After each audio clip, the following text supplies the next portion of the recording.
The greatest power you possess is your ability to choose. Join Lowe's Moore as he reveals how you can begin to maximize that power by exploring yourself on the deepest levels and committing to making lasting and positive changes. Get ready to achieve breakthroughs that will lead to accelerated growth and transformation, because you are now tuned in to The Blueprint. Why they actions contradict the lamb. I'm fellowshipping when I'm with the fam. That's more relations, that's foreign and foreign. Good evening and welcome back to the Blueprint Podcast.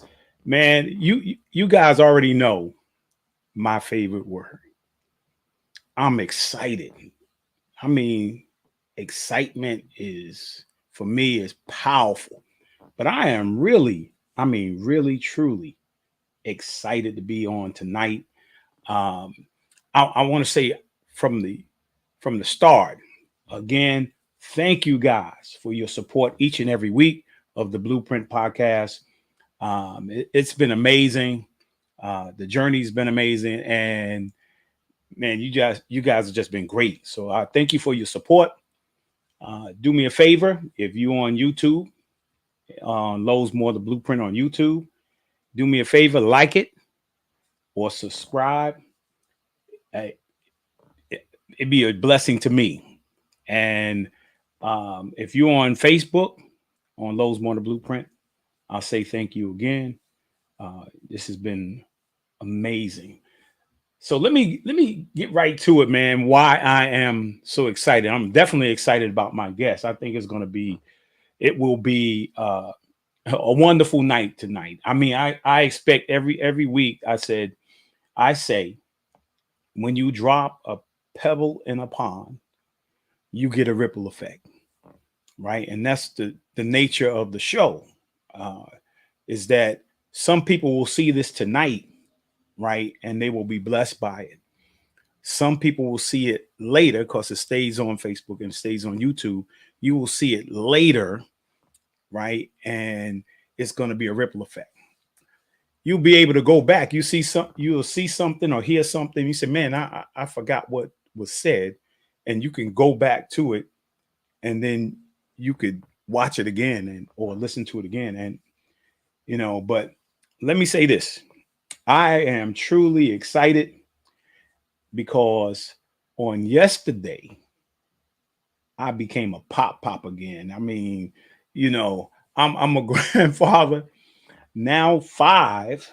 And on yesterday, my youngest daughter and her husband, Steve, they gave birth to Lainey Michelle Pogue. On yesterday. That's a picture of her right there. Just left the hospital, man. Whew, I can't tell you how amazing I feel right now. Just to hold her in my arms. Yeah, and she got a little stuffed animal next to her.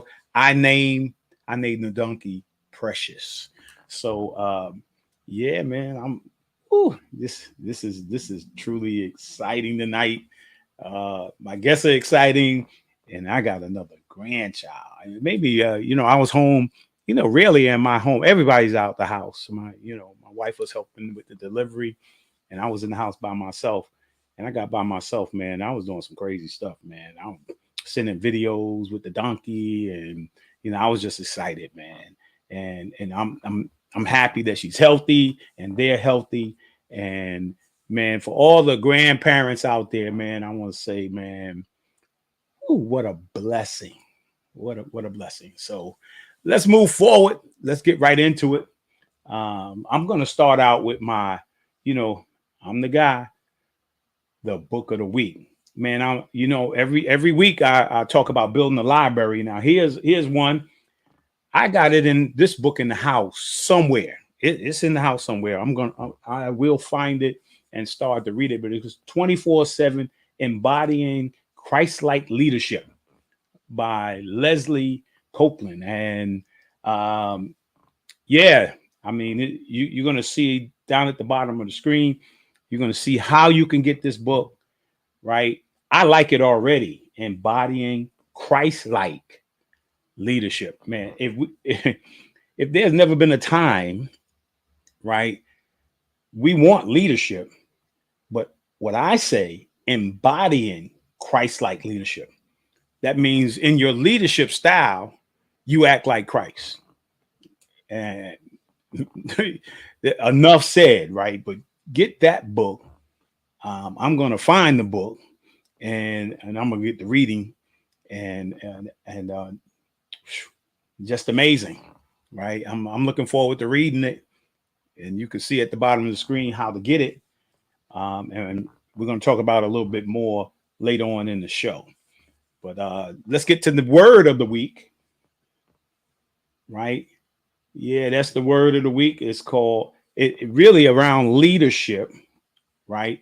But servant leadership. Now, when you say Christ-like, right? I thought about this, and Christ-like means that Christ was a servant first, right? And he was a servant leader, right? And so that's the word of the week, servant leadership, right? The word of the week is leadership. And then you're going to see the same picture, right? But the Pierce Harper affirmation quote moment, right? It's the same picture, but I wanted to read it as an affirmation or a quote. It says, the servant leader is a servant first. It begins with a natural feeling that one wants to serve, opposed to wanting power, influence, fame, or wealth, right? And Mr. Greenleaf, Robert K. Greenleaf, made that quote, and I like that, right? I pride myself on trying to be a servant first. As an executive director, I was called to serve, right? And I was having an interesting conversation earlier today with somebody regarding politics, right? And they said to me, people have forgotten what politics or a politician is, right? They've forgotten that you a servant of the public, right? You are a public servant, right? And I think we've kind of messed this thing up, and we think the public serve us, right? Those who are politicians. No, your responsibility is to serve the public, to meet the needs of the public, right? But I think we got this thing all mixed up. That's why it's all messed up. And that's why that book, right? Christ-like leadership is going to be really, really important, because we got to go back to him we got to go back to him to make leadership work in this time. So, and I hope you guys feel me on what I'm saying, right? So in this time, I know I'm right. And so last but not least, in regards to this opening stuff, is my music and movie of the week. Jackie Robinson, Lonely Teardrop, man. And it was funny because I was looking at a picture on Facebook, and it was a picture of Jackie Robinson. And the thing is, I looked at the picture on Facebook and I said, that guy looks familiar, right? And then I looked at the caption on the bottom, the statement that says, this is Jackie Robinson's son, right? I was like, wow. Billy Mitchell had taken a picture with Jackie Wilson's son. And I was like, man, he's a split image of his father. But I remember Jackie Wilson, man. Man, he had that slick hair. Man, he could move and had that silky smooth voice, right? And that's my music of the week. And then my movie of the week. And I don't know if you guys got a chance to see this. I've seen Denzel in a bunch of stuff, but The Tragedy of Macbeth. I mean, first of all, I couldn't do any of the words. He speaking in the English language, right? I mean, he was into that thing, man. And it was just amazing. One of his best movies. I mean, if you can get through the dialogue, right? But I want to throw that out there. If you hadn't had a chance to to check it out. It's in black and white, man, and he is awesome in the movie. Right. So let's continue to go. My person of the week, Janet Jackson. I know if my brother-in-law Calvin was on here, Calvin Hines was on here, he'd be like, "Yay, that's my girl, Janet." And his wife probably like, pow, slap him up beside the head. But Janet Jackson, a long time ago, I met Janet, at a Jackson's concert. Michael and I had the same agent, and I met little Janet then, right? And she's still doing it right now. I don't know how old Janet is, but I heard she was over the weekend. She was on the stage, so I guess she's living her best life. But she's the person of the week, and we just salute her, man. She's done some amazing things. And let's keep rolling here. I think we got one more thing here.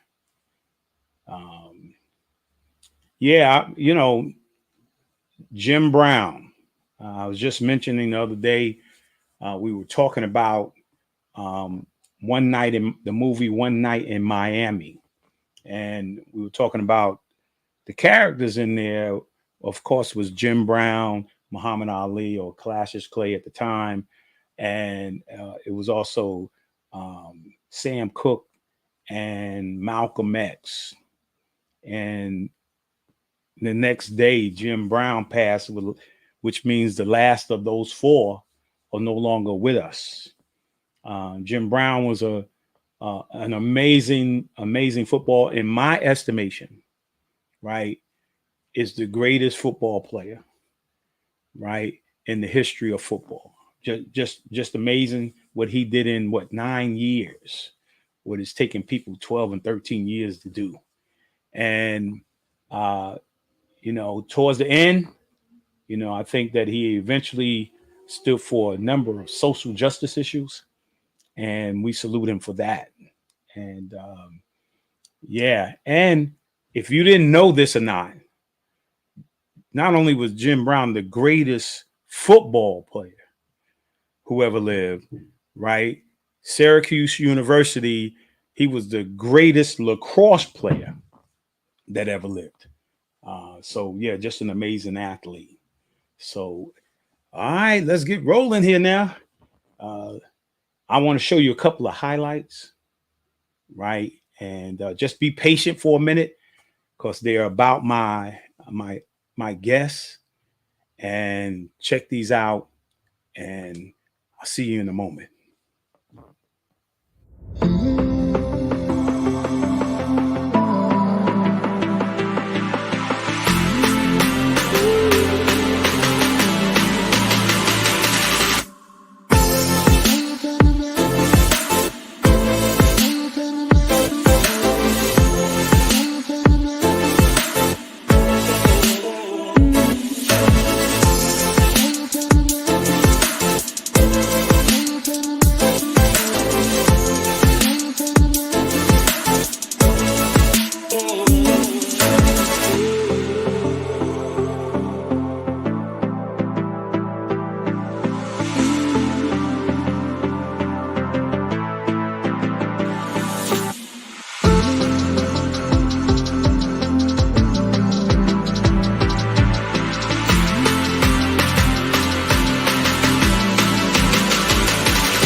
Reverend Dr. Leslie Copeland is a faith leader, public theologian, consultant, strategist, writer, and justice advocate. Ordained into the gospel ministry more than 20 years ago at the Metropolitan Baptist Church, Dr. Copeland has worked for a number of faith-based organizations. She is currently the Chief Operating Officer for the National Council of Churches of Christ in the USA.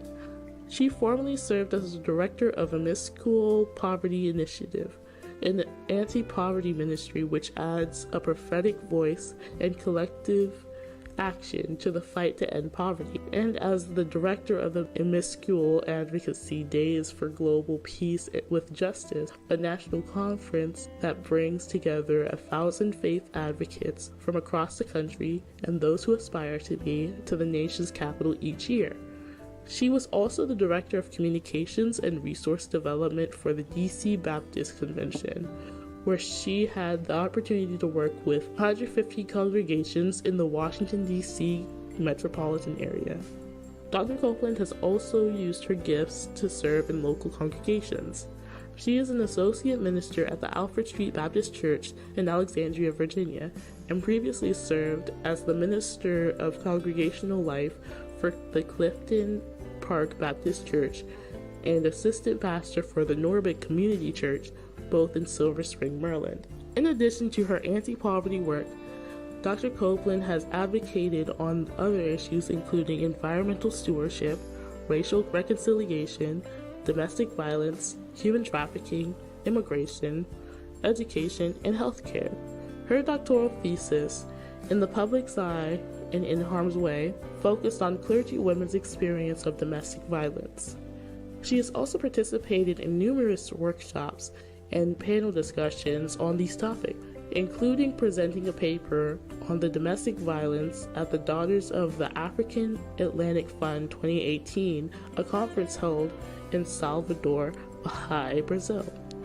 Dr. Copeland was recently appointed to be on the Faith-Based Security Advisory Council for the Department of Homeland Security, and is the author of the recently released 24/7 Embodying Christ-Like Leadership.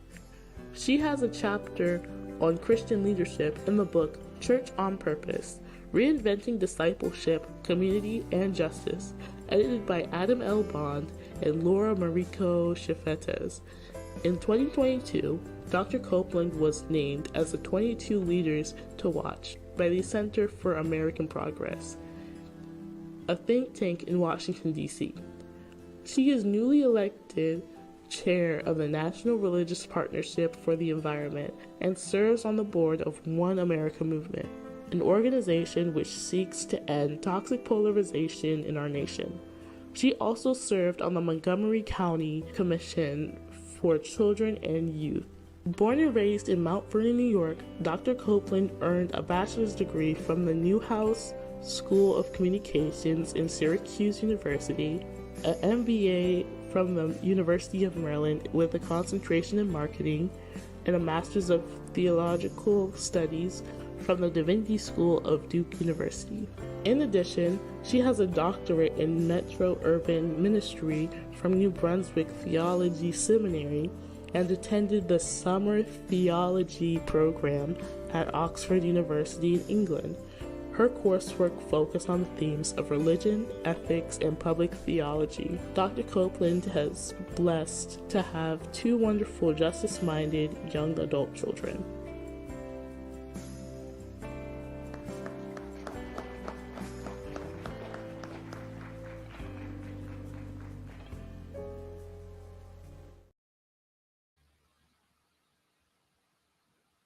Man, let's welcome to the Blueprint Podcast, man, the Copeland sisters, man, Leslie and Lisa. Whew. I go first. I'm the oldest. I heard by about 11 months. 11 months, yeah. Yeah, and Leslie, you can't even fight, because if it was 11 minutes, then you can kind of fight about it. But 11 months, no fight. Welcome. This is a pleasure, man. You guys are celebrities, man. I mean, you was hanging out with some folks up there, man. Oh man, but welcome. Man, let's get rolling here. I like to kind of focus on a few things to start out with. Uh-oh. You got a book? You got a bookmark too for the book? Oh man. I get you one. I gotta get a hey, let me say this, man. Let's start out like this, man, because you guys have definitely become two wonderfully successful women. And let's start out from the beginning, man. Number one, the importance of family, the importance of faith, the importance of education. How did it all start? Go back, mom, dad. I mean, what's the foundation for your success? I mean, when it comes to family and faith and education. You're the oldest, Lisa, so I can start out with you. So, well, thank you. I appreciate the all due respect. But in our household, we didn't really have a choice about the education part. We had to study. We had like no options. That was just part of your everyday life. It wasn't a choice. It was built into our upbringing. Both of our parents were very, very serious about our education. A C was not a good thing. Some people used to say, "Oh, I remember one of my coaches was like, oh, you got a C, you passed." I was like, I didn't pass at home. Ease it up. So we, that was definitely part of our everyday life, and it was good. It was good, but we were fortunate to be well-rounded and involved in things, but the book came first. If the book wasn't right, you couldn't do anything else. All right. I'll pass it to Kobe too. Oh yeah, Leslie. So I concur. There were some expectations of how we would perform at school. Our parents used to tell us our one job was to be students, and even though we ended up having other jobs part-time even in high school, but they were very serious about it. My dad, I'll never forget, my senior year, I'd already gotten into school, and you know how you do. I figured out I needed like a 68 or something, probably less than that, to get out of high school and pass gym, right? So I had A's and everything else, but senior year. I don't know.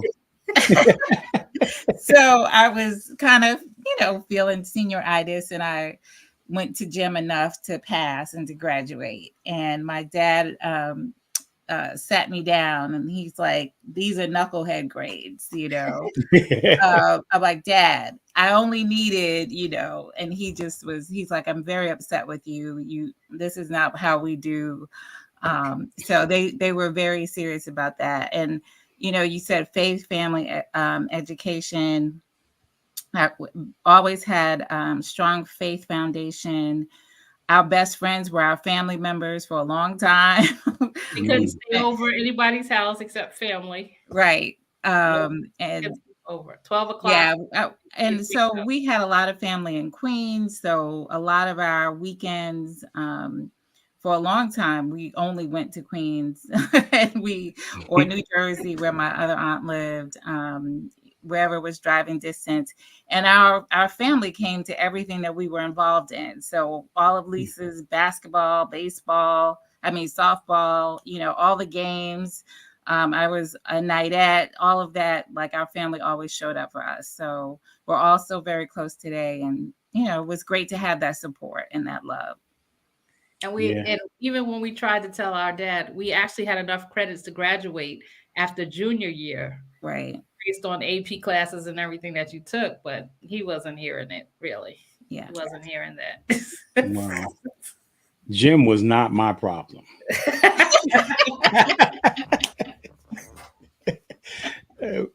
Yeah, I better be working on those other classes. But gym was not a problem. Oh man, it's funny. Over the last, while I was at the Boys and Girls Club for 27 years, it was. I used to go up to the high school all the time. Visit the high schools, and you know, I couldn't imagine, man, how many people were failing physical education. I mean, it was just so, Right. you know, so Wow. it was like, you know, they trying at the end of the year so they could graduate. You know, you could see 50, 60 kids in the gym walking around the gym because they weren't going to graduate unless they passed. So you started that, Leslie. I mean, So actually, let me just say, I did well in gym when I was there. But my senior year, I, went some other places. And so the points were marked off because I wasn't attending, although I attended enough to graduate. So I will just clear that up. Yeah, another thing is that one of their problems, they never got dressed. You only had to get dressed for it. And so they wouldn't get dressed. So That's about, can I just say one thing about my mom? My mom used to pick us up after school and drop us off at school every single day. And, even sometimes she'd be waiting for us because we had all the activities after school. And you just don't know at the time what a blessing that is to have somebody who always shows up for you, is always just going above and beyond to make sure that you have what you need, that you feel supported. And so I just wanted to just say just how important that was for both of us. I think just to know that she was always there, always available to us. One of the kindest people you could ever meet, but also will fight you for her family. So I think we both got a little bit of that from her. Yeah. And my mom, it's crazy coming from the projects. My mom got this car, right? And we weren't even thinking about that. Hey, man, the car is warm in the car, right? And we're getting a ride. Right. But I mean, you seen Denzel in Carbon Copy, right? Yes. Yeah. Remember that car he came in? Right. I was like, look, Mom, drop me off like 3 blocks before we get to school. I don't want nobody to see me get out this car. Never mind, it was warm and I was riding. let me get on the bus. Oh man, look. And everybody got a ride. She used to drive, I don't want to say it was out of the way, but it probably was out of the way, all the way down 3rd and make the left on Columbus, because my best friend lived in the Heights and she'd meet us on the corner. I mean, we had a whole thing. Looking back on it, Albie Shore used to ride with us. Albie Shore, right? Yeah, and it was a picture in here I didn't put in. It was a picture of Pokey. Oh yeah, Pokey was our first baby. No, he was our first baby. Second. No, or was it Lucy Johnson was our first baby? Well, he was our babysitter, and it was strange. It's odd that you would think a man would be our babysitter, but he was our buddy. He let us do so much stuff. And since this is being broadcast, all over, I'm not really going to talk about some of the stuff because we probably shouldn't have done shenanigans. It was some shenanigans. But his parents bowled with our parent, and so our families were friends. So yeah, Pokey was our babysitter. Oh man, that's weird. Because I helped. I trained his daughter a little bit when she was in high school. Yeah, she played basketball, cool. and my mom and I, and my oldest son, Lozy, and his friend, we went over to home field bowling, and Pokey's father was there. I mean, Carl Lewis. Yeah, he was there. Like, you know who I am, right? I was like, oh yeah, you Pokey's father, like that. And then I got a chance to see them Mother's Day. Oh, cool. I went over to Martin's in New Rochelle, the Italian restaurant over there, and I went in to pick up something. I had ordered something for the house, and there was Pokey and the whole family was there. So I saw that picture of Pokey. I was like. And I saw the little caption, first babysitter. I was like, oh. Such a good guy. Such a good guy. Shout out to him if he's watching. Oh, yeah, definitely. Amazing. So talk about leaving. Talk about your mindset in regards to, you're in high school and you're thinking about hey, what am I going to be in the future? right? What am I going to study, and talk about like leaving school and then entering into college, and your mindset about where you were going and the direction you were going, and how did you end up where you both are now? Les, I'll let you go first on this one. Oh. So kind of you. So kind. So I wanted to do communications, and really that was like a passion of mine. We all, I think, worked for Johnson Singer and doing politics, making those calls, and for campaigns. And that was a good foundation, I felt like, in terms of just having a sense of how you could use communications in the world. So I didn't apply to many schools. One of the schools I applied to was Syracuse. It was one of the schools my dad in particular did not want me to go to. I had gotten into Adelphi. Lisa, you'll remember this. Yes. And had gotten. And I got to St. John's and Queens and another school out there. Yep. So my three schools were Syracuse, Boston College, and Adelphi. And so limiting in some ways now that, looking back on it, but those are my three schools. So I went to a minority weekend at Syracuse. So that was it for me. That's where I was going. My dad tried to he's like, I'll buy you a car if you go to Adelphi. They had given me more money. It was just like a whole thing. But my heart was at Syracuse. And so at the Newhouse School of Communications. So that's where I went. Okay. Yeah. Yeah. Wow. Yeah. Yeah. And who was it? I know a number of people that went to Syracuse, right? And, all I could think about was snowdrifts. Buildings being covered, cars being covered. I'm like, man. People being covered. Yeah. And check this out. I went to West Virginia. This is how bad recruiting is. I went to West Virginia University because the coach who recruited me said it hadn't snowed in West Virginia in 20 years. Wow. So you got bamboozled. Yeah. Hoodwinked. Led astray, run amok. Right. Because it snowed the day, like a couple of weeks after I got there, it started snowing. Yeah. I went in coach's office. I was like, yo, man, you said it didn't snow here, man. Right.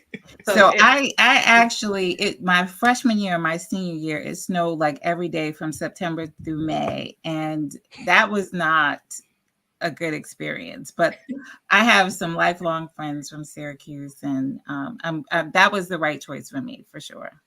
Awesome. So it's so funny. Oddly enough, were you done, Les? Yeah, I'm done. Okay.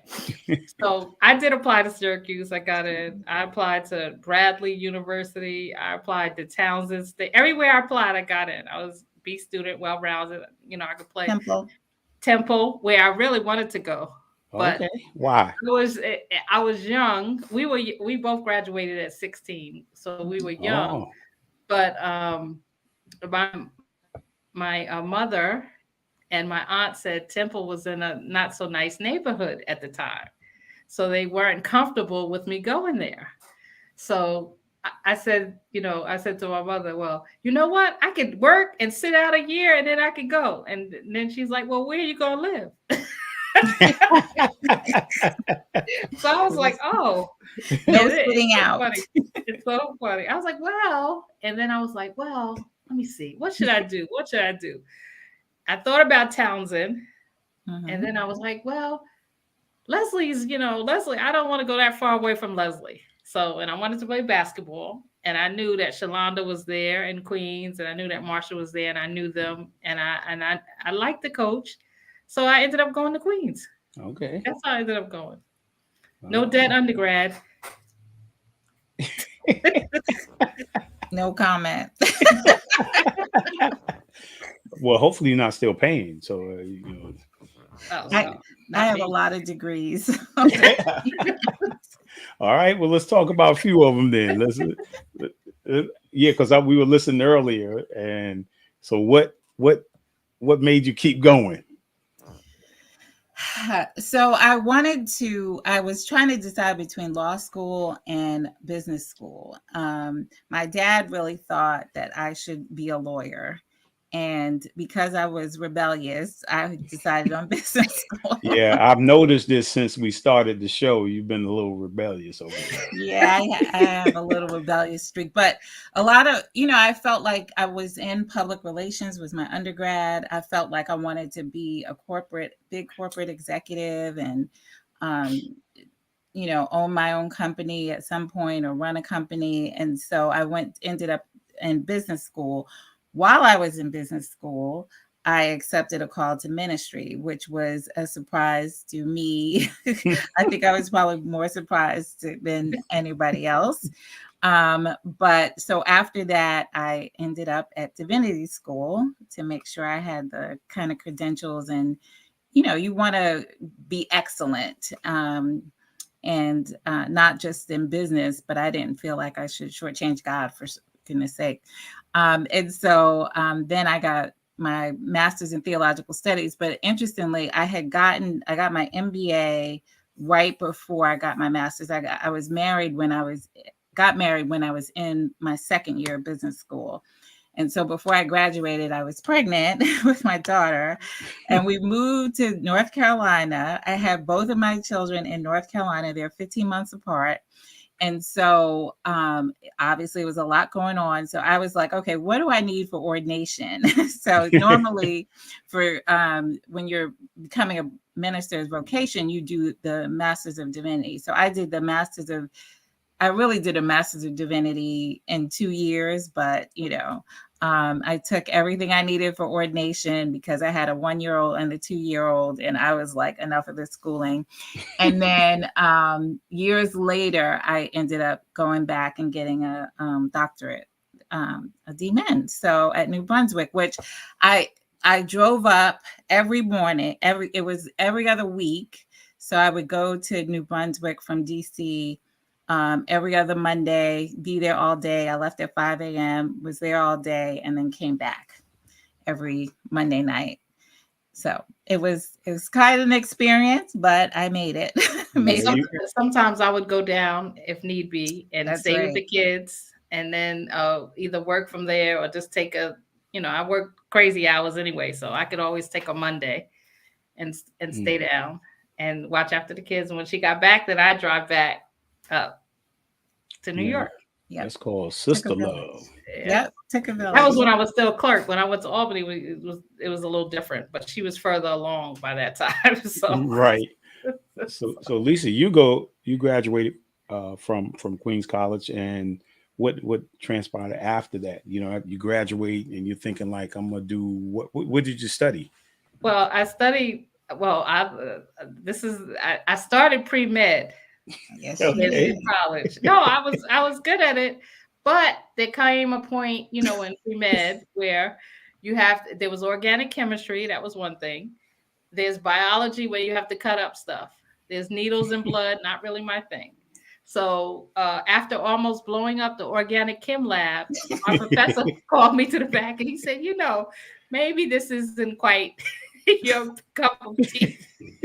So I changed my major to political science and urban studies. I almost had a double major. I think I was one class short of urban studies doing it. But he was like, I know you like this, but you almost blew up the lab. But anyway, so I couldn't decide whether I was going to law school right away. So I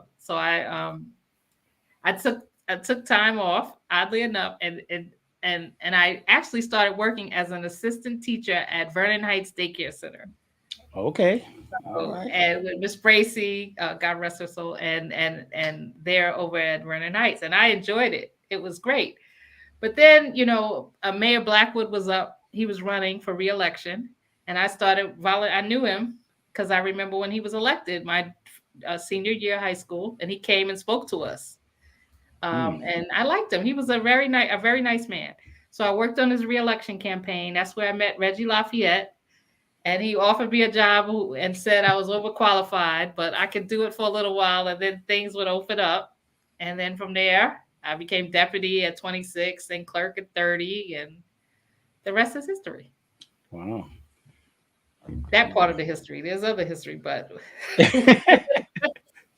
and as a matter of fact, I started like 3 different master's degrees, and I'm like, which one do I want? Because then at first I was going to do a master's in sports management because I said, oh, I should be an agent. But then I ended up leaving city clerk and then going up to Albany, so that became problematic. And when I was in Albany, I was like, well, while I'm up here, I should go to law school. And then the coup happened and everything. I mean, and then I was like, okay, so maybe. And then, I started another master's in urban studies. So I don't know. I finished one of them. I got to catch up with Leslie. My kids said my kids, her kids, like my kids, they call me an underachiever. Auntie, everybody's got at least 2. Come on. Well, I will say the room that Lisa is sitting in right now is filled from wall to wall with accolades and certificates and awards and you name it. I wish you could almost scan that room. She has done incredibly well. She is the epitome of a public servant. I wish that all of our politicians were like Lisa, because she really, her mind and heart is really to serve people and serve the public. And Mount Vernon is more than lucky to have her and to have had her fighting for them all these years. I say that not just as a proud little sister, but just because she really, she's great. So she's done a lot of great things for Mount Vernon and for people, just anybody. People call her at 2:00 in the morning. I'm always talking about this.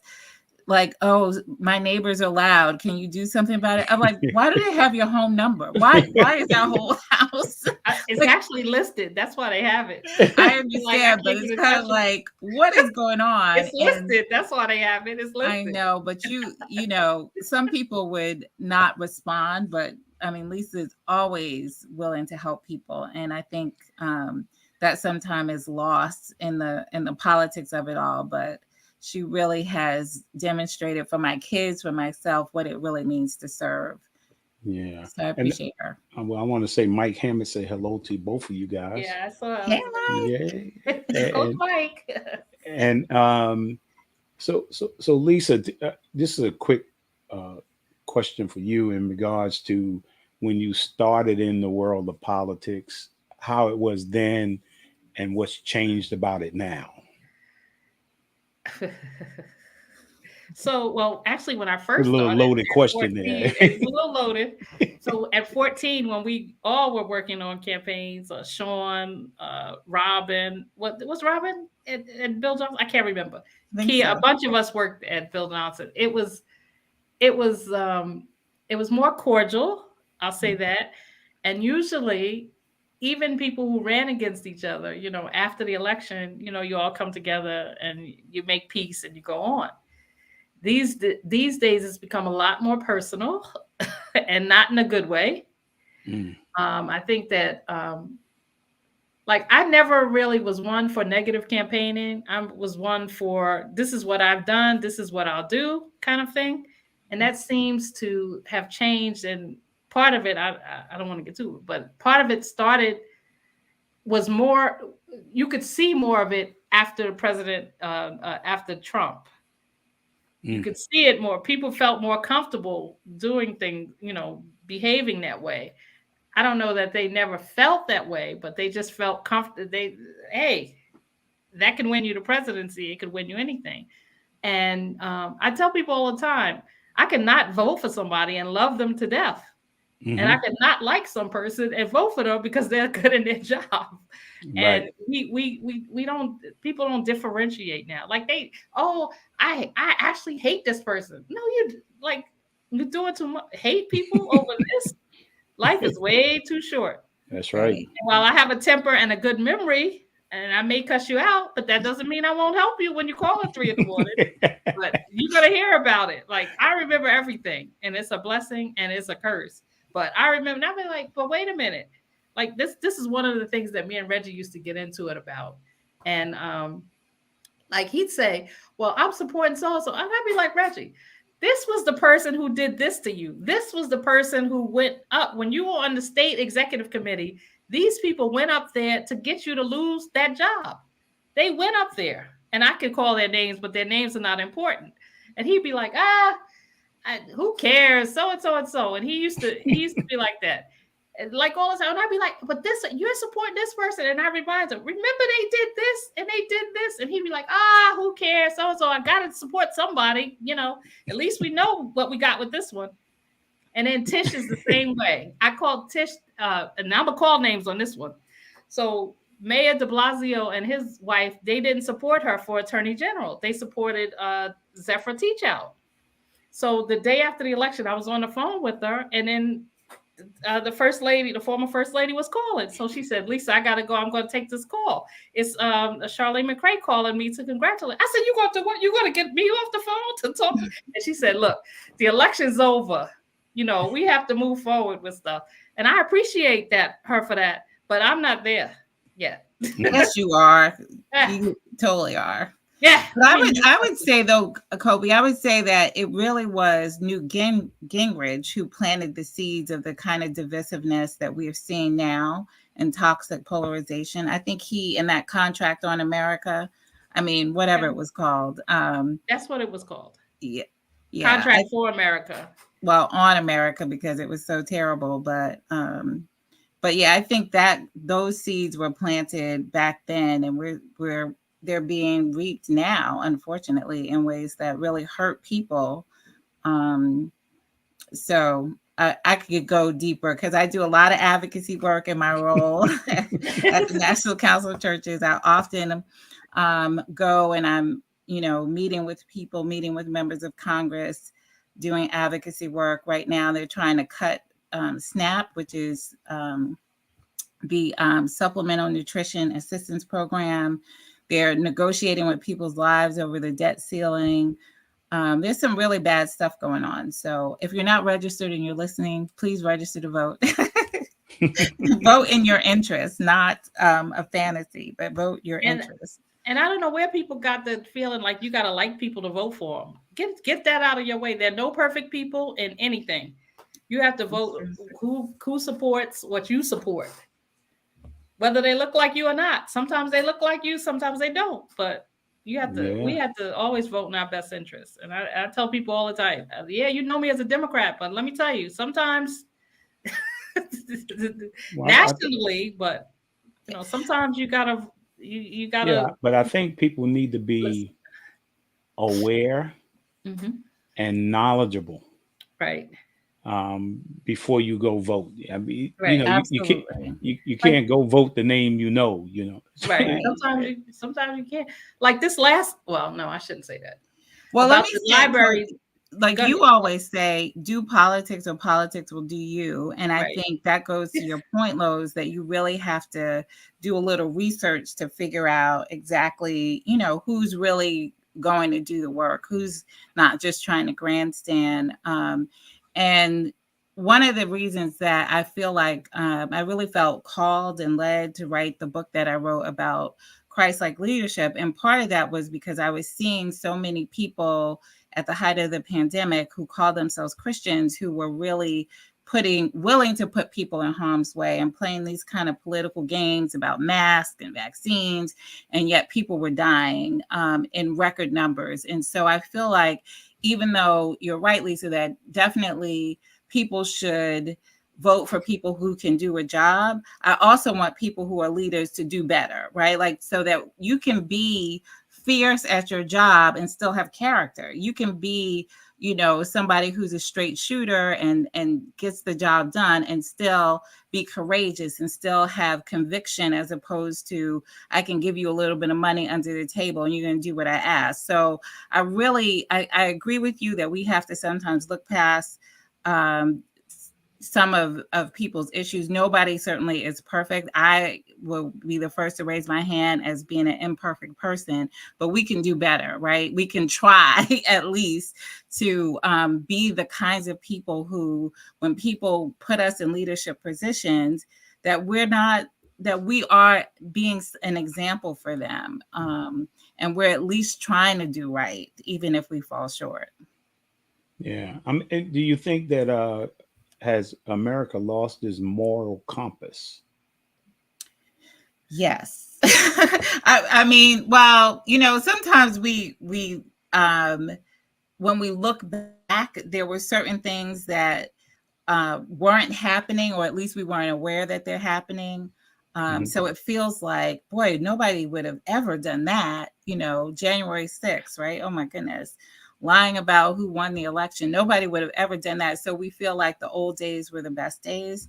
And I remind people, and this might really hurt somebody's sensibilities, but it is what it is. People will always say, there are people who will say, when there was prayer in school, we didn't have these things. And I'm quick to remind them, when there was prayer in school is when some of the people, the priests and the other people, were molesting those kids, right? There was prayer in school during those times. We just didn't find out until decades later. So the issue is, how do I myself, what responsibility do I have to lift up a standard of morality, of courage, if you're a Christian, of Christian principles, that Christ-like principles that can be a witness to other people who are around me, even if I never say that I'm a Christian, right? Like, we want to see a sermon as opposed to hear a sermon. And so I feel like part of what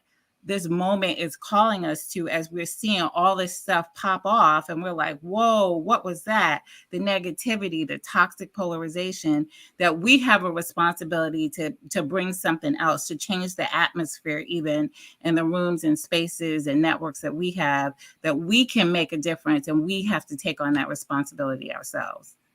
Yeah. Yeah, Lisa. And I would say that people may get mad at me, but don't ask me a question that you don't want to know the answer to. So if you ask me, no, I'm just being like, people come up to me all the time and they want me to support them for whatever it is. And I say to, like, let me give you an example. Okay, so you want to be a library trustee. Okay, great. Name a program that's going on in the library right now. Show me your library card. Just that's a simple thing. You're running for school board, right? Have you ever been in the PTA? Have you ever served on a committee on the school board? Do your children actually go to the schools in Mount Vernon? Not that they have to. I'm not saying that's always a requirement, but what's your level of involvement? Like those school board, I have a hard time voting for some school board people. I'm sorry. I do. Because, like, where did you come from? Like, I'm not saying I know everybody, but I've never had children in school, but I feel like they're all my kids. So listen, so I look out for them. I know what kind of education that I received in Mount Vernon High School. I know it can take me anywhere, and it has taken me anywhere. Right. And everywhere. So I know that's possible. Yeah, definitely, without a doubt. And my mother showed up. Our mother showed up at the PTA. She might have been the only little brown face over there at Lincoln, but she showed up, and they knew she was there. That's right. Oh, yeah. She made sure that they knew she was there. So, I showed up. Me and my wife showed up for our kids. All through. I know. From elementary school to high school. She coached the girls' basketball team.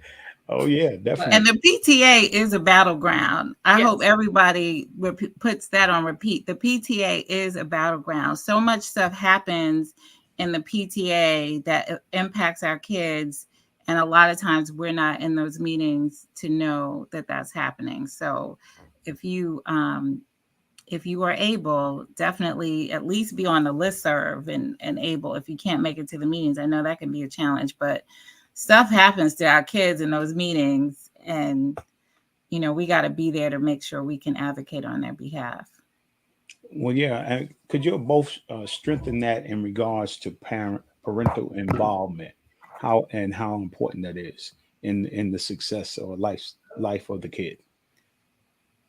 So we had an incident, and I hate to do it this way, but sometimes you have to talk about the incident so you can understand the necessity of your parents or your parent being involved. So we used to be in the Key Club on Friday nights. You play basketball, you do different activities there. Yeah, I was in the Key Club.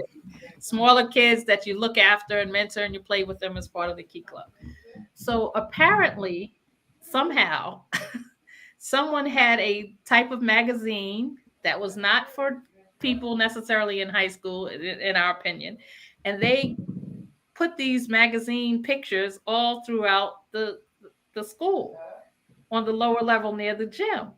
So the following Monday, I think Leslie and I were called to the office because the janitor there said he saw us with this particular magazine. It was called Hustler, if I'm not mistaken, how the story goes. And I'm not going to go any. So we were called to the office. And fortunately, Brenda Smith was the assistant principal or dean. She was there. And my mother got a call and came to the school. Well, I don't know how they imagined that would go. The janitor soon retired, as did the principal of Mount Vernon High School. Wow.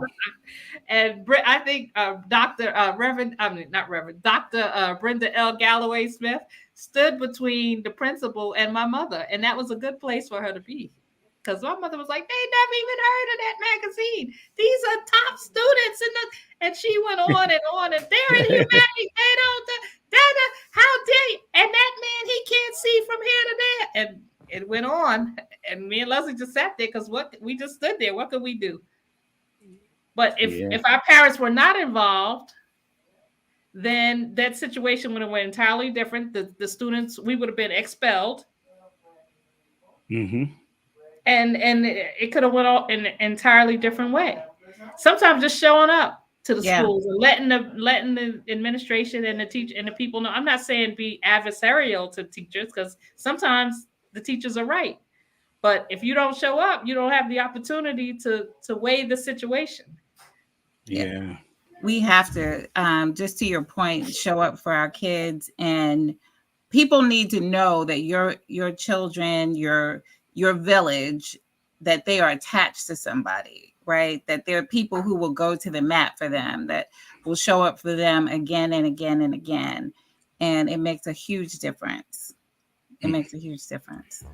Yeah. And real quickly, Lisa, I want to ask you a question about your experience between, being a basketball player and that experience and in high school and college, since you were an avid, and what do you think about the basketball you see today? Okay, so, well, in high school, we never really lost. I mean, we lost 4 games in the 2 years that I played varsity. We lost 4 games. So, you go to college and you expect to win, but it's not always like that. And that was a big learning, and I'm a bad loser. I admit it all the time. I'm a very sore loser. And that was a difficult adjustment for me. The losing part. It was difficult. It was difficult. My first year was a very challenging, coming from Mount Vernon. So that was a big adjustment. And, in Mount Vernon, we always learned about defense. So I tell people, I'm glad that you can score and you can shoot, and you come out here and you're shooting these shots from half court. Why? Is that the shot you're going to get in the game? You need to, my dad always told me, free throws and layups decide games, and defense. And today's, like, in college, they play defense, some teams, but in the NBA, like, they don't play defense anymore. It's like, I don't even recognize these scores. It's very frustrating to watch. Yeah, I know Shalonda can make them, but not everybody. But Shalonda was a boss, definitely a boss. Playing defense. I used to tell people, I remember when I went to camps and we went to 5-star, like, we couldn't get a ball. You had to play defense. You didn't get to shoot the ball. The first hour or so was just doing defensive drills. Yeah, it was. You couldn't touch the ball. You wouldn't like basketball then.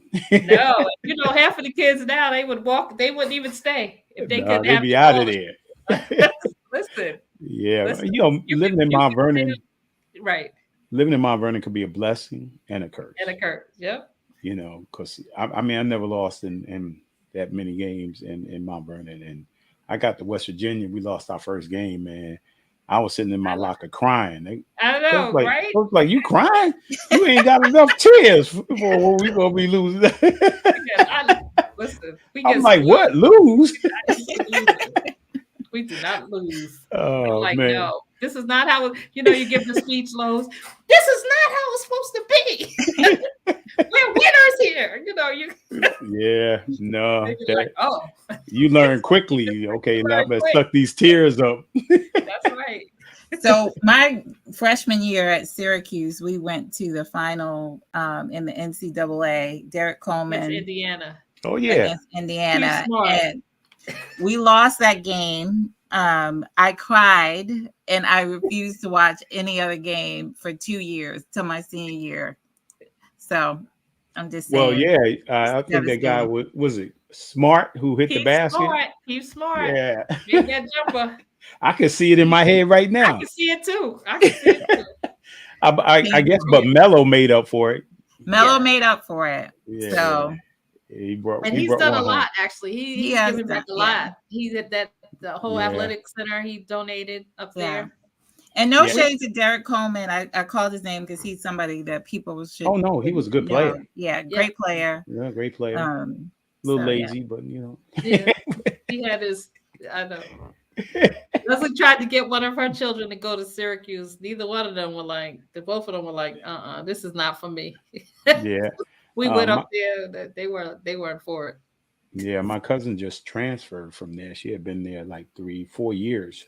Troy's daughter, right? Yeah, Did she transfer? Tisha Hyman. Yeah, Troy. Leslie graduated. Yeah, Troy was my classmate. Yeah. Where'd she transfer to? Rhode Island. Okay. It's beautiful there. And the coach who recruited her at Syracuse is now the head coach at Rhode Island. Oh, okay. Syracuse. We're not doing that. But they dismissed him, right? That's just another whole. That's another show. I just found that, I had a new coach after my sophomore year as an All-American, and it's sad sometimes when new coaches come in and they don't recognize the players who are there as their players. And so sometimes the player who's there experiences a hard time or has a hard time adjusting, to a new coach and a new system. So, right. Yeah, but she had a love for Syracuse and was loyal. And she did well there from what I. Yeah, she did. She did well, but But you know what? These things happen, and a lot of it is, I always say, your college experience, whether you're just attending college or you're a student athlete, these are the kind of experiences that help you as you move forward, because life is hard, right? And so when you experience things when you go to college or as a student athlete, they help prepare you for what this nonsense we're seeing right now, all that's going on in the world. You know how to kind of manage tough times, that you see now. If you never go through anything, if you never having tests and trials, you definitely would bail out, if you hadn't gone through something. So yeah, it's all good. Yeah. Well, I will say I became an activist at Syracuse because if you don't know this, there were not a lot of Black students up there. And we used to joke that we had our own HBCU because many of us, we just stuck together because we had to. And so it was tough, but I did learn a lot about being an activist. For my days there, I would call home like, okay, Mom, we're going to get arrested. And she's like, I did not send you up there to be Coretta Scott King. So I sent you up there to get a degree. But I learned a lot for sure that some of the skills I still use today, actually. Wow. And the year that I didn't play basketball, we had a coaching change after that year, and I ended up going back to the team. But we shut down Cedar Boulevard, and actually one of the state senators, when I worked in Albany, her son, he was the head rebel rouser. And when I used to see her, I used to say, "How's your son doing?" And she said, "Oh, well, you." It was so funny.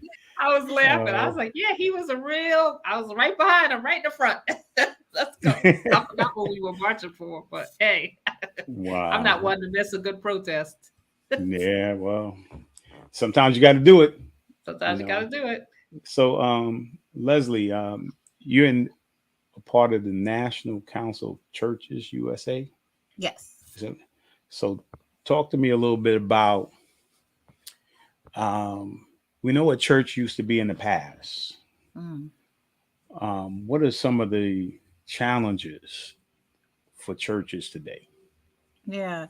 So that's a good question. I think some of them we know, numbers, dwindling numbers, people are not. There was a time when everybody was at church on Sunday, and now that has changed a lot. And a lot of churches are struggling. Now, there are lots of churches who are doing well, but there are also churches that are struggling, especially after COVID. Some were able to adjust in terms of AV and having online worship service. Some didn't necessarily adjust. And now as more church services, people are going back to in-person worship. A lot of churches are having people not come as much. They're still online. Elderly people in particular, and some others are still trying to kind of get back into the flow of church. So there's a lot of issues with membership. There's issues with, I would say, financial issues just from lack of membership in many churches. Although there's a lot of churches that honestly, once they adjusted during COVID, they got bigger, the membership, and they're really thriving. I think one of the issues that we deal with a lot and that you may have heard a lot about is Christian nationalism. There's how do I want to call them? A kind of a band of Christianity that is really not reflective of kind of the Christ like leadership that I talk about in the book, or that I think we would agree on, and who, for a number of different reasons, I think have really hurt our witness. And so there's a lot about Christian nationalism that a lot of activism around trying to really dismantle Christian nationalism in the public square. And there's some Congress people, one from Georgia, whose name I don't want to say out loud, but she is one of the people who really embodies Christian nationalism and white supremacy, if you ask me. And, this whole guns business, like the Second Amendment is bigger than God. So that we have kids dying in the streets on a daily basis and with AR-15s, and one mass shooting after another.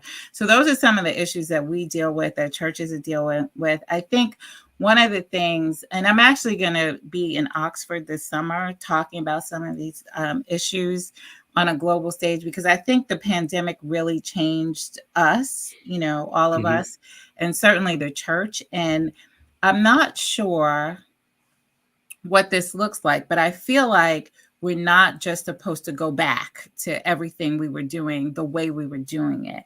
And that there's some other ways that God is moving and trying to move us to behave, to act, to be together, to be for one another, to be present with one another. And I think we're still struggling with that we're still trying to go back to how it was beforehand. And I know a lot of churches are trying to figure this out right now, for sure. And what does that look like to be present in a different way than we were before? So that's just one thing that I would say is kind of a big issue. Like, how do we live? I don't know if we're post-pandemic, but if we say we're post-pandemic, how do we live out our faith now? How do we gather together? How do we do church differently than we did it before? That really has a different kind of witness than what maybe we've had before. Right. And no, if you can help me with people who call themselves Christians, regardless of, color, race.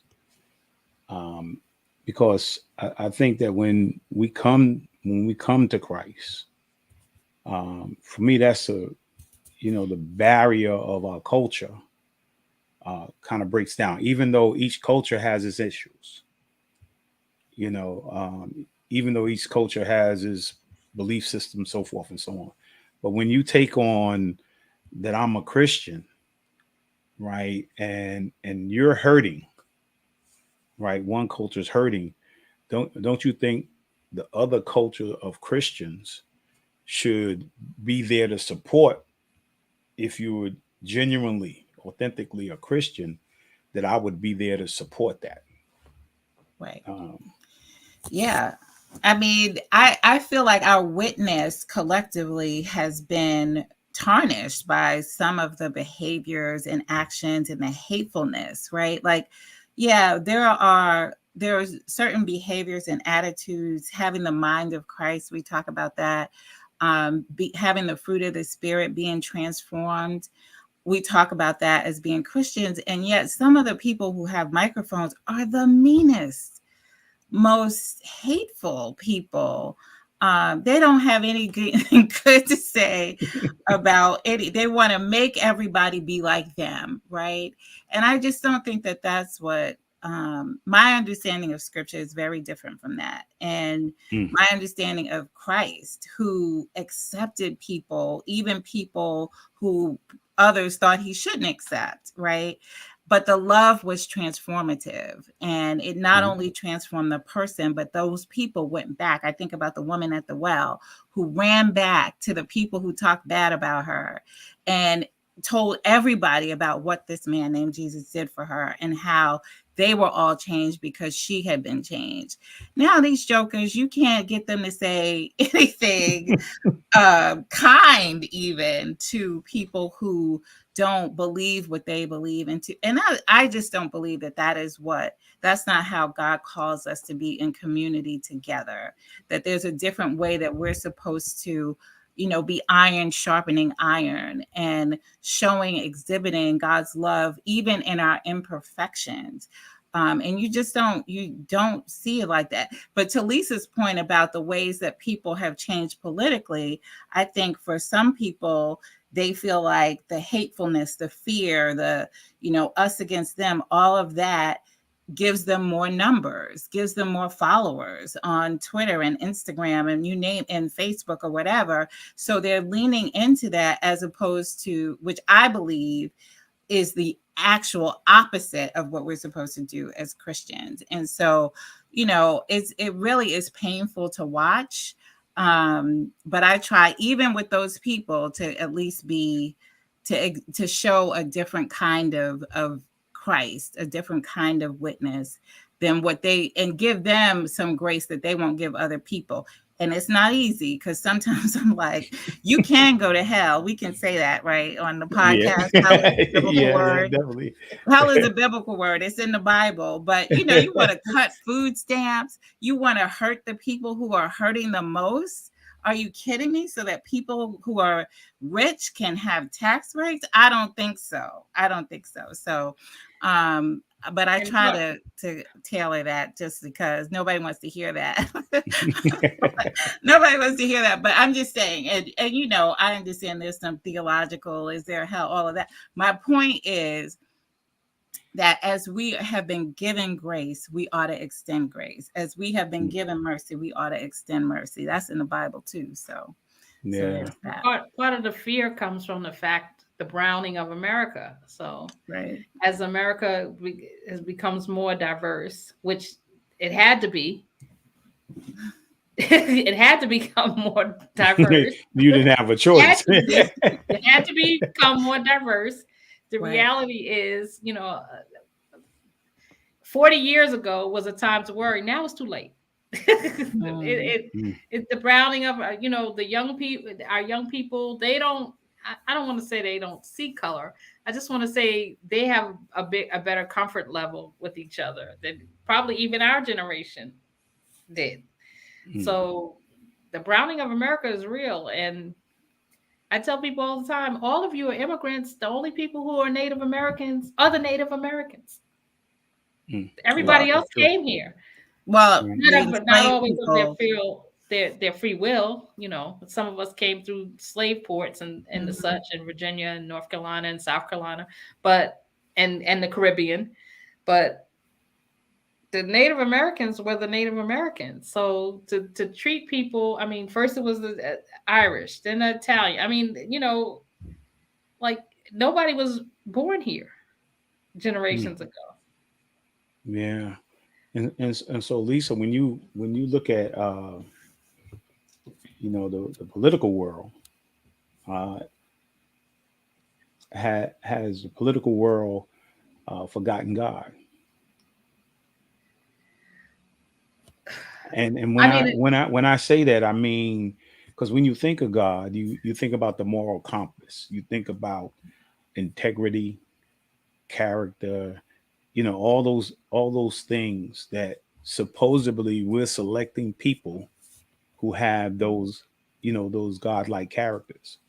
Who take an oath on a Bible or a Quran or a Torah. Right. So, and I guess for the both of you, you know, politically and, you know, in terms of the church, and can it be fixed?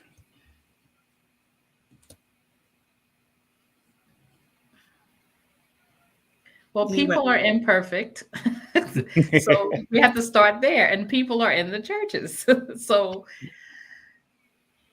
the first thing is you have to admit that I'm not perfect and that I don't know everything. I'd like to learn more.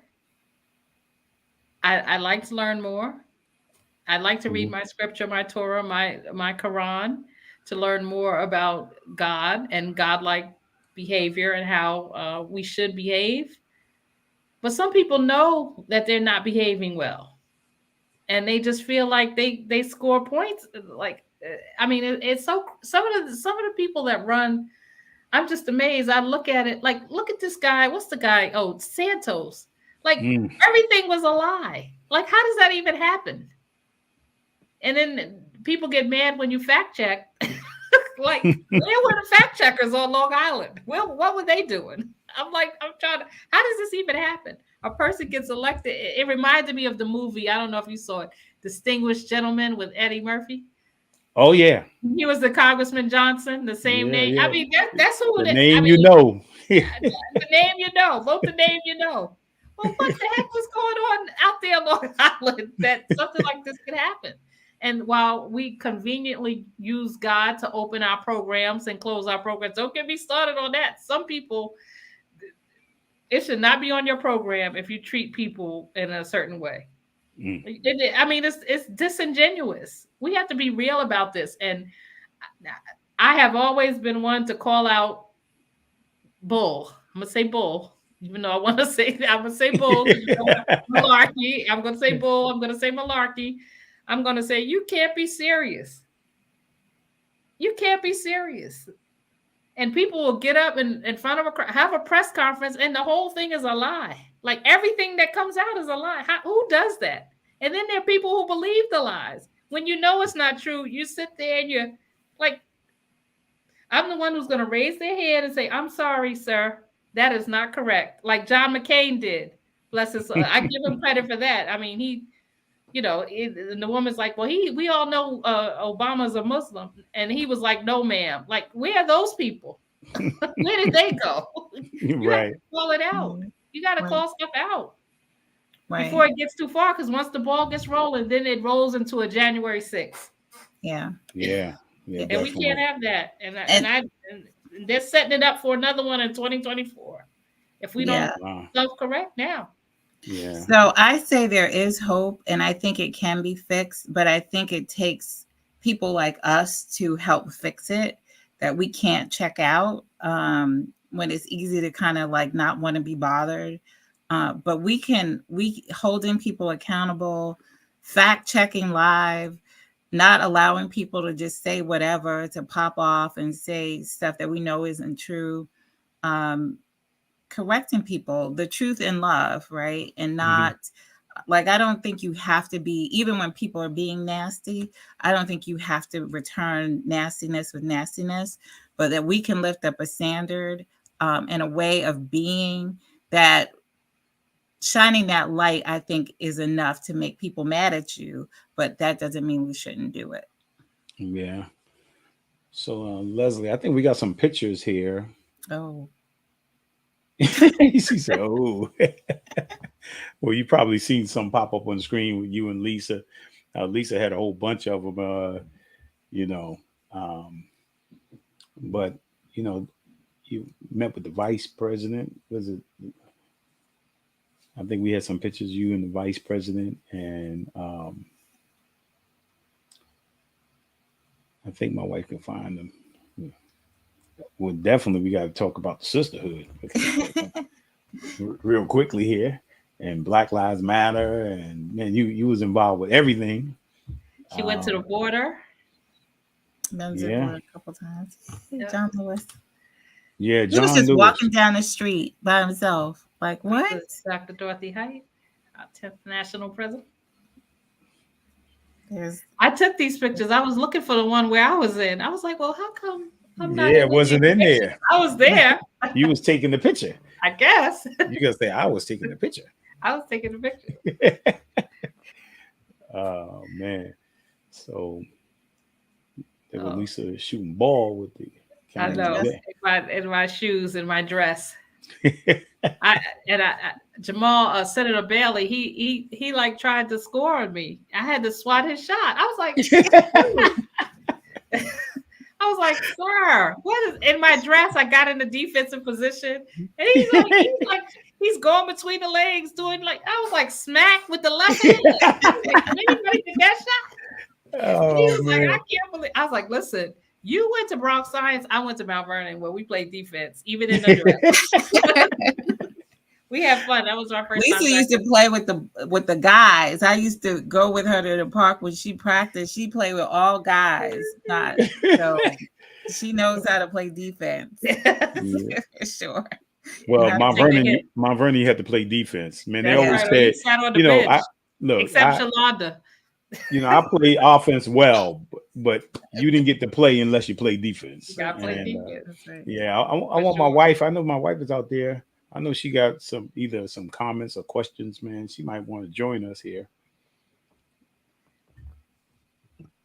Oh, you wanted me to join you instead of keep sending my messages on the I guess it's like that. Damn. Okay. I was so into it. First of all, I love my sisters. We love you too. These two ladies are absolutely amazing. I'm sitting here, man. That's a whole lot of powerful juice in them ladies right there. It's Lisa. Leslie, I want to ask two things. Lowe's had mentioned something about the God compass and politics, right? Let's go in reverse a little bit. What about politics in the church? Yeah. There's politics. I'm mute myself. Can I mute? No, you can't. No. Yeah. So, we're broken people. Can I just fall on that? I think I work for the National Council of Churches. So there's 37 member denominations, everybody from Orthodox churches to historically Black denominations to what we call mainline, like the Episcopal Church, Presbyterian, United Methodist, United Church of Christ. So the breadth of theological understanding and polity is different. There's congregational denominations like Disciples of Christ, United Church of Christ, Baptist. And then there's connectional like AME Zion. The Orthodox churches are connectional, Evangelical Lutheran Church. And so, we struggle to be who we're supposed to be often.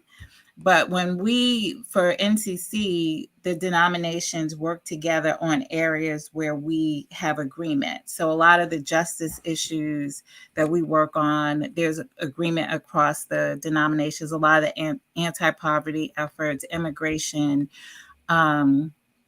issues around voting and civil rights has been part of the history of NCC. And so I get to work on those issues as well.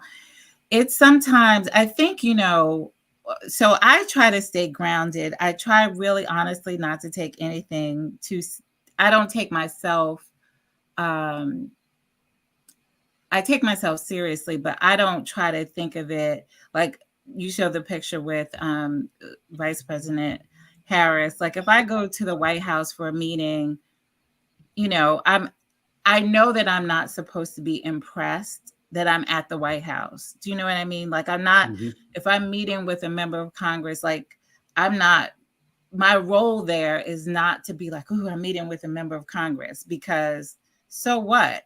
If the policies don't pass, it's not enough to be in the room, I guess is the point. And I feel like that is who God has called me to be. So that when there's those political kinds of things that are happening, sometimes I get to influence how that goes down, and other times I don't. I'm going to use a term that some people don't use now, but I honestly try to stay prayed up. I take my prayer life very seriously. And I try to really, as much as possible, be a witness in those spaces to who God would have me to be, to speak on behalf of those who can't be in a room like that. To call people into accountability. I've heard people say just the horrible things about poor people, like, but I've struggled financially. So I don't even think you know who you're talking about, right? And so my hope and prayer, and even when I'm in spaces with some religious leaders who have different kinds of pressures on them, I really do try to say, okay, this is what we need to do here in this moment. Like, this is not about that photo op. This is not about, you know, a pat on the back. Or you so great, you're so wonderful, your sermon, you're this, you're that.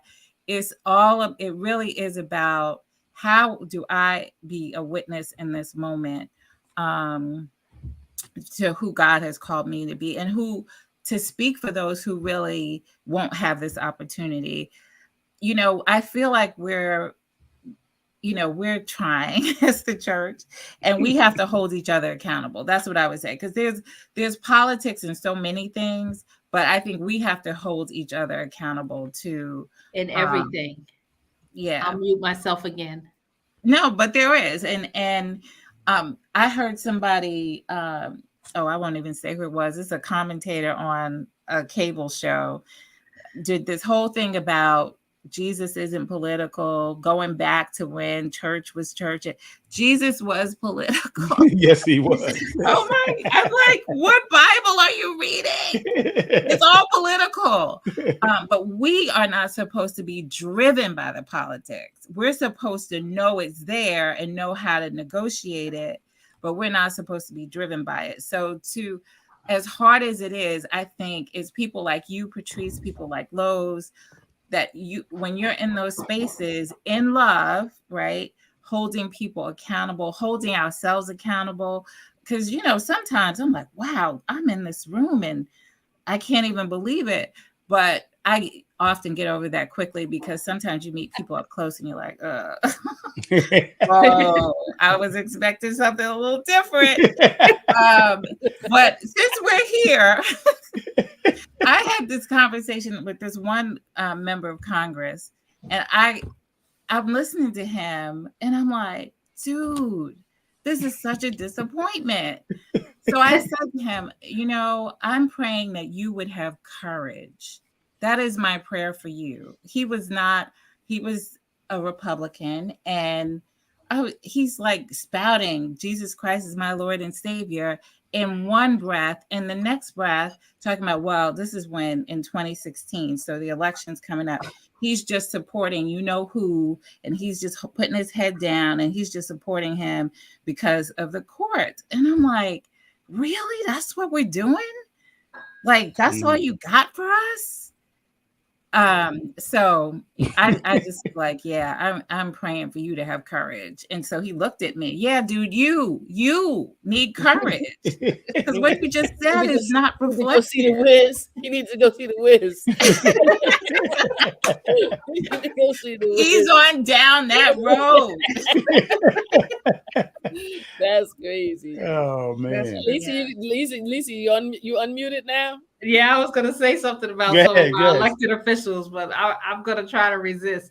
But what I used to, it's so funny when I worked in Albany, and then, you come downstate, and the way people acted up there, acted downstate, and the way they acted upstate, I was like, this cannot be the same person. It's like, where is, no way. And people, and I was thinking, downstate, they think this guy or this woman, they're really courageous, and they're just, I don't want to use that word. A couple of words came. They're just not courageous. I'll say not courageous at all. Not courageous. If you go into the foxhole, as they say, some of them you did not want to be in the foxhole with. Wow. In the midst of it all, when I see the politics, I've definitely, I heard a young lady say in church today, she said, when the songs go up and people sing in the microphone, I know my limitations, and singing isn't one of them, right? And she said, so I put the mic out to the side when I'm emceeing so that nobody hears me singing. That's how I feel about politics. To be honest with you, because I just know my lane. I know what I can do and what I can't do. But I find those who do step into those realms very courageous, because I am not the person. I'm not that person. I'm okay. So I'm your mom. Okay, just think about, when somebody comes for the family, like I'm your mom, like I'm that person that doesn't have the mental fortitude to take it, right? And so I just know where my limitations are, because the minute somebody flips out and says something about my husband or my kids, I could be in a debate about cream cheese, and I'm going straight to war. I'm going to war. I wasn't one of them. I ain't one of those people that say I'm gonna punch you in the face. I go straight to I'm gonna murder you. Like I go right there. So I know what my limitations are. So that's when I pass the mic and say, "This is for my sister Lisa. That's what she can handle. I can't handle that stuff because I just don't. But I find it courageous." And so when Leslie says she went to the congressman and said he needed some courage, she would have said that to me, because I don't think I could do it. It's just really, it's a rough place to be. And they don't leave any berries bodied in the ground. Everybody's dug up. So I disagree that I think you could do it and that you would be great.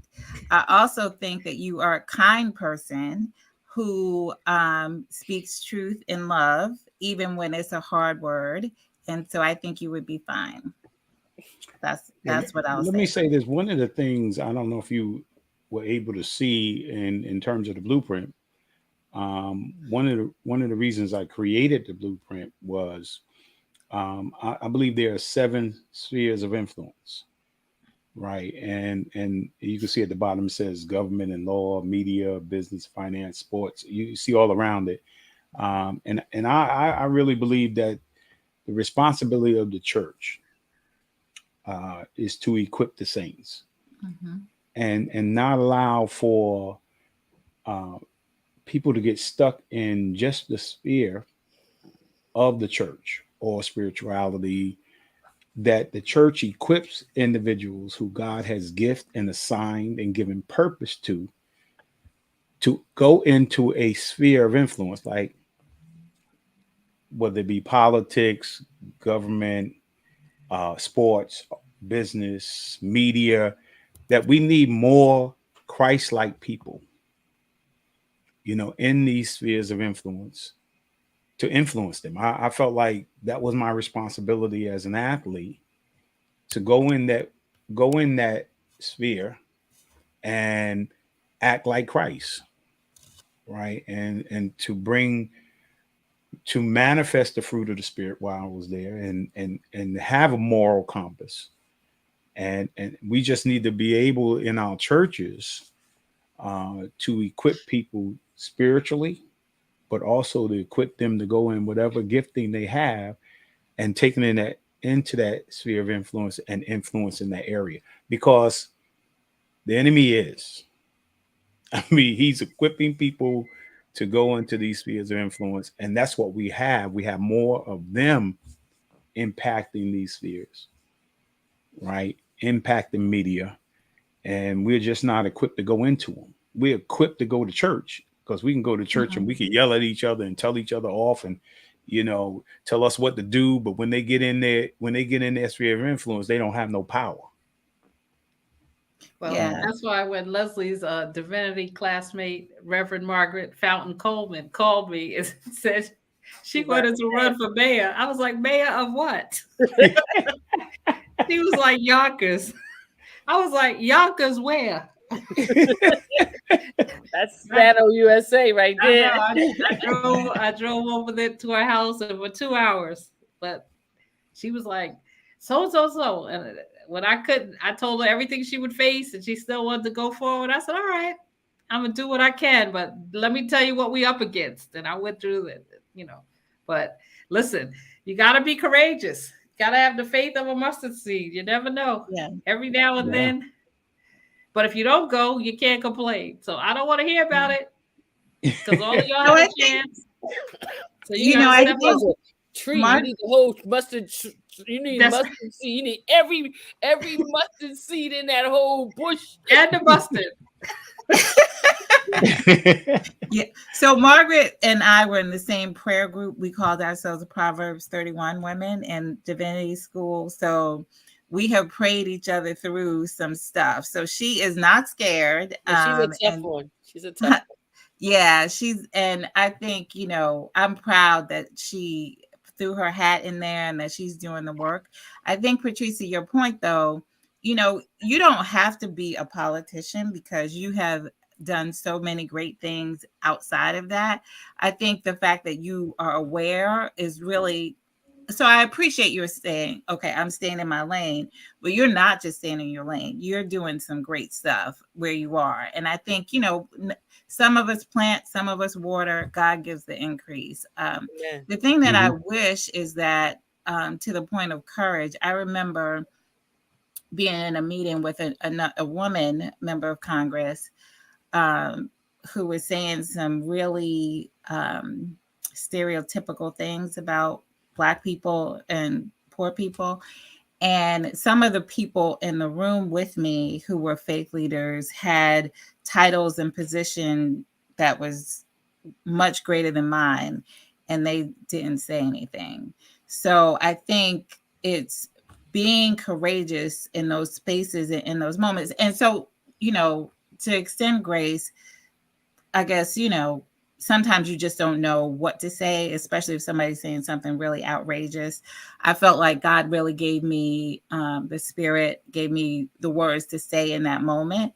And I know that doesn't always happen for me and for other people. My hope and prayer is that we would keep practicing being courageous in spaces that that feel a little uncomfortable for us, so that when that moment comes, and we're in a space and somebody needs to speak a word on behalf of God, that you can be that person, right? So just practicing being courageous so that you can be courageous. And I think there's some freedom in having lost a job and needed God to move on your behalf.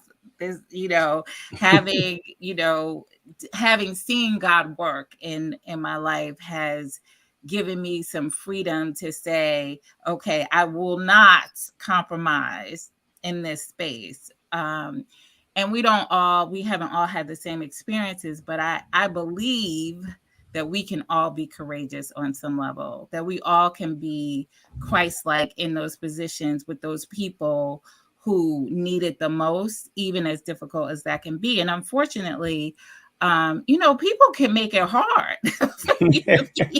People gonna be people. I was actually in a situation once when, not necessarily a person that was appointed to a high position in New York State, in a relatively high position in New York State. I was in a meeting once with several people, and this person said, "I want this to happen, and nobody else if anybody says anything, everybody in here is fired. And I raised my hand and said, I don't work for you. And I said, if you wanted this situation to fail, you should have never asked me to come help. Right. And I said, because I'm a winner and everything I do, I win. And I said, so if you want this situation to fail, as my son would say, get somebody else to do it. So you're coming to some meetings with me. Because I'm just like, I think, who was I saying to Lisa? We were talking earlier. I said, I don't lose, I concede. I said, because if I think I'm going to lose, I'm going to concede first. I'm like, we don't do that. I am a winner in everything that I do. I don't play games with that. But if you ask me to do something or to help with something, I'm going to give it 100% of everything that I have. And that's why I don't half step. I don't go in anything with a half step. So yeah, sometimes you have to speak up. But if those, I guarantee that any one of those people that didn't say anything in that situation felt they had something to lose if they spoke up. Right. And as long as you have something to lose, that means that you have tied yourself to something that is not a necessary place to be tied to. So I try not to tie myself. I'm because if I want to say what I want to say, I want to say it whether I'm working or I'm fired. Right. And so as God's people, though, the person that we are supposed to be impressing is God, right? Like that's really our boss. That's my boss. And so how that lives out on a human level, okay, I respect and honor position, and you're not going to get me messed up. Yeah. No, I've been through too much. Well, so, I've had an opportunity to meet with so many mayors over the years and try to advocate for for youth agencies, Boys and Girls Clubs, YMCA, in there with the mayors, and I would say, well, what are you going to do for me? I'm not going to do anything for you. I'm not a politician. So whether you do it or not, I know that God's going to provide something, but it is your responsibility, because our organization is a part of your community, right? And I'm not asking you just to support, my organizations, but there are other organizations within the city that should be supported by the city. And I let them know up front, look, man, I'm not a politician, man. And again, you don't pay me, so. When you start paying me, then there's another whole story. But I do have one final question here. Do you think that we've done a good enough job to pass the torch to the next generation? Is there somebody coming behind Lisa, Leslie, Patrice? I mean, who's gonna grab the torch? I mean, is there anybody out there that we are grooming to become the next us?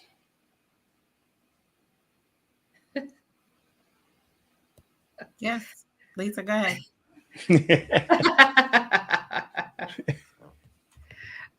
Well, I'm trying to groom a whole lot of people in a short amount of time. I mean, who takes your place? They're going to have to have class after December 31st, 2023. Who's going to take your place? You've done all this work, right? And, you're no longer here. What happens? Does it just die? That's a good question. It's not one that I've really thought about much, to tell you the truth. I mean, I thought about it in the abstract, but not in the. It has to be succession, right? It's called succession. Yeah. I mean, who's next? But the thing about it is, my experiences were very different. In running for a local office, since I had served in local office. It's rare that, because those of us who know usually don't run. So that's one thing that's different. No, I'm serious. people know, like knowing what I know, should I have run locally? Maybe, maybe not. But I knew what I was getting into, and I still did it. And it still was, especially the first term, was really annoying. But there's several people that I'm going to work with, and I'm willing to share if people are willing to listen. But if they don't want to listen and they want to do their own thing, they'll be back. I'll wait. So I want to It could be today or it could be tomorrow, but they'll be back. So I'm going to shout out my sister a little bit and my kids. Both of my children have degrees from HBCUs, both political science majors. Wonder why. Auntie is their Shiro, and so certainly they are very much following in her footsteps in a lot of different ways. I think our village gave them a lot, and I'm really I was talking about this last weekend, really proud of them, not just because of what they're doing, but because of who they are. They can go toe to toe with anybody on any political issue. They're involved, they're active, they read a lot, they're engaged. And they listen to everything you say, even when you think they're not listening. I hear stuff that I said to them like 10 years ago, and they repeat it. And I was like, oh, you were actually listening when I thought you weren't. They listen. And then they tell me what Auntie said. So there's that too. So I feel really confident and good about what I see in them and some of their peers, that the torch is definitely being passed. I also mentor. I have a few mentees that I try to pour into as well. And I think so I'm saying this in love because, it's mentoring is a two-way street. Mm-hmm. And I think there's some things that happen when I'm saying this, I'm trying to say this gently because I'm not trying to, how people always kind of bash the next generation. So I'm definitely not doing that because like I said, I see so many of them really just doing the thing, right? Just really engaging, trying to be their best. At the same time, there are some who feel entitled in ways that I don't know. I don't know if it was everybody got a trophy kind of thing that really had some impacts that we didn't foresee happening. But I do think that we all have a responsibility. So yes, we have a responsibility to give back to the next generation, to do the succession, to try to be really helping people to not have to do everything we did and not have to go through everything we did and all that, to impart to them some lessons that we learned along the way. And they also have to, pick up those lessons and go with it and listen and learn as well as do. So I think it's kind of, it's both ways. I think the entitlement that you mentioned is also about us as the generation we're in. We tried to make sure that the generation behind us didn't have to struggle like we struggled. Mm-hmm. And our parents did that so we didn't have to struggle like they struggled. Mm-hmm. But with each journey of us preventing the struggle, it also prevents other things. So the struggle needs to happen sometimes. And when I think about the butterfly and how when the butterfly is in its chrysalis stage, as it's coming out and becoming a butterfly, it's struggling to get out of that cocoon in order for it to fly. If somebody comes by and sees it struggling and opens it up because it doesn't want it to struggle like the last butterfly struggled, it'll never fly because in the struggle, the fluid goes into the wings so that it can fly. What I think sometimes happens is that we cut the cocoon on some of these kids, some of the young people, so they don't have to struggle, and their ability to fly is different than what we had because we had to struggle so much. if you can get that. No, that'll preach. I mean, that just did preach. So I'll tell you, during COVID, my son and I went for a walk, and we were just talking, and he was, for some reason, he just started sharing some things with me that were really a blessing. And one of the things that he said to me is, he said, Aman, my daughter, so I'm divorced, and there was struggle. There was definitely some struggle. And so one of the things he said to me is that, Mom, Aman and I always say that we never had the biggest house, but we always had the best home, and that was because of you. And I was like, that was just such a sweet thing to say. And I think, to your point, there's some things that they didn't have outright, that they had to do a little more in order to have. There were some things that their friends had, that some luxuries that we just didn't have. And I think, to your point, it helped them to build some character that they may not have had without those experiences. Rough at the time, but God is faithful. So yes, he is. Wow. I want to thank you guys. Yeah, we gone over. It just got good, and we just went over. So that's just the way it is. But it happened till he invited me on. Y'all would have been done. Y'all started. This just means we have to, next time I'm home, we have to hang out a little bit. Finish conversation. Yeah, definitely. Yeah, I want to thank you guys for taking time out your busy schedule and joining me this week. No, you know what you forgot to mention to them? They're deltas. Yeah, I wanted to get into that. That's he mentioned sisterhood, but we didn't. I did that, but that opens up a can of work. That could go on and on and on.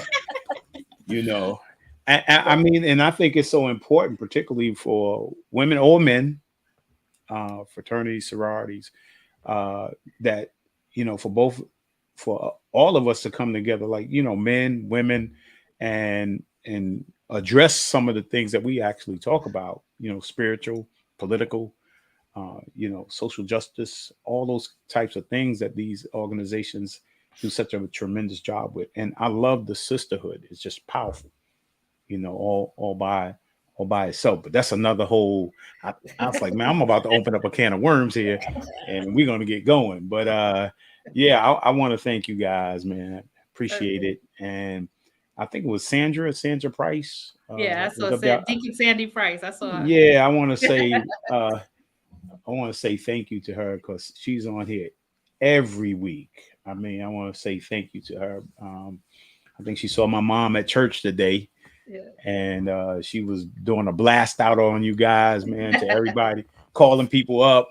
So I want to say thank you, Sandra, for Mike said there's gonna be a part. Yeah, it can be a part 2. We'll set something up. And we'll talk about the sisterhood. Anytime. That's right. Yeah. That's right. So there's my point guard. Yeah, Marsha. What's up, Marsha? So again, thank you very much. Appreciate you guys. Thank you. Hold on for a second. I'm gonna sign off here. And so I want to say thank you to each and everyone who joins me on Sunday evening. You guys have truly been supportive. Man, I love you guys. And I look forward to seeing you next week. I don't know who next week's guest is as of yet, but there will be one. And I think that's Memorial. It's a Memorial holiday, right? So we may have a special podcast on a Saturday morning for Memorial weekend. And so you guys can enjoy your Sunday and Monday at Memorial Day. But I love you guys. God bless you. And as I say each and every week, if God allows you to wake up tomorrow, make tomorrow your masterpiece. Love you guys, and see you next week. Amen to that.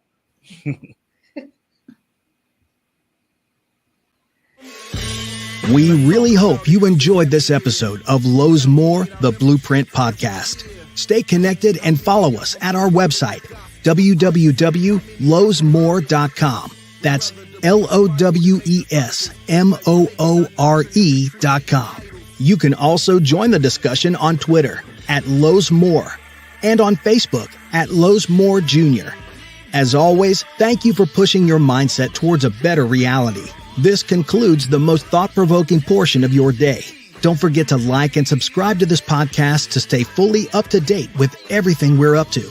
Until next time, be kind to yourself and each other. What they teaching is a joke. I ain't buying it like I'm broke. Insufficient funds for insignificant.